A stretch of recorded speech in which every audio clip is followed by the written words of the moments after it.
જય સ્વામિનારાયણ। શિક્ષાપત્રી શ્લોક નંબર 12 શ્રીજી મહારાજ કહે છે કે મારા આશ્રિત હોય તેમણે દેવતા અને પિતૃના યજ્ઞને અર્થે બકરા, મૃગલા, સસલા આદિક જીવની હિંસા કરવી નહીં, કારણ કે શાસ્ત્રોમાં અહિંસા છે એ જ મોટો ધર્મ કહ્યો છે।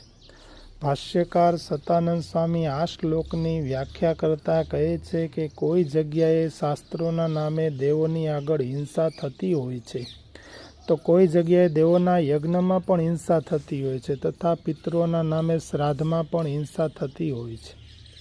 શ્રીહરિ કહે છે આવી હિંસા પણ ન કરવી, યજ્ઞમાં નહીં, કોઈ દેવ દેવી સમક્ષ અને શ્રાદ્ધમાં પણ નહીં, કારણ કે અહિંસા છે એ જ મોટો ધર્મ છે।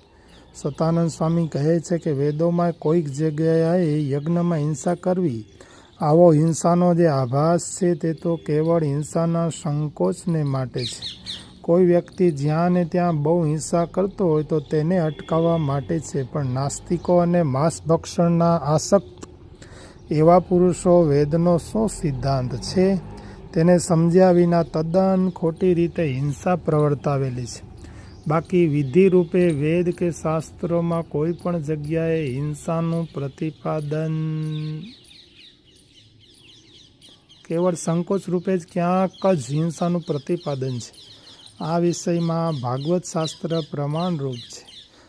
આ લોકમાં મૈથુન કરવું, માંસભક્ષણ કરવું અને દારૂનું પાન કરવું, આ ત્રણ બાબતમાં કોઈને પણ આજ્ઞા કરવી પડતી નથી। એ તો આસક્તિથી મનુષ્યમાં નિત્ય પ્રવર્તેલ જ છે।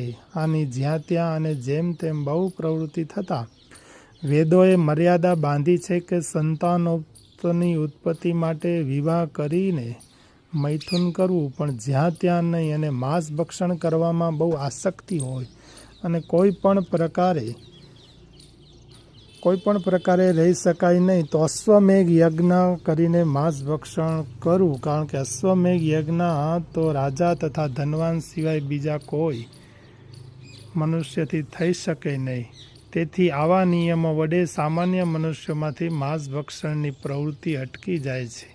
દારૂનું પાન કરવામાં અતિ આસક્ત હોય, કોઈ પણ પ્રકારે રહી શકા નહીં, તો સૂત્રામણી યજ્ઞ કરી દારૂનું પાન કરવું, આ રીતે મર્યાદા બાંધીને વેદોએ વધી ગયેલી પ્રવૃત્તિમાં નિવૃત્તિ જ ઈચ્છેલી છે, અર્થાત સંકોચ કરાયેલો છે, પણ હિંસા કરવી જ, દારૂપાન કરવું જ એવો કોઈ વેદનો સિદ્ધાંત નથી।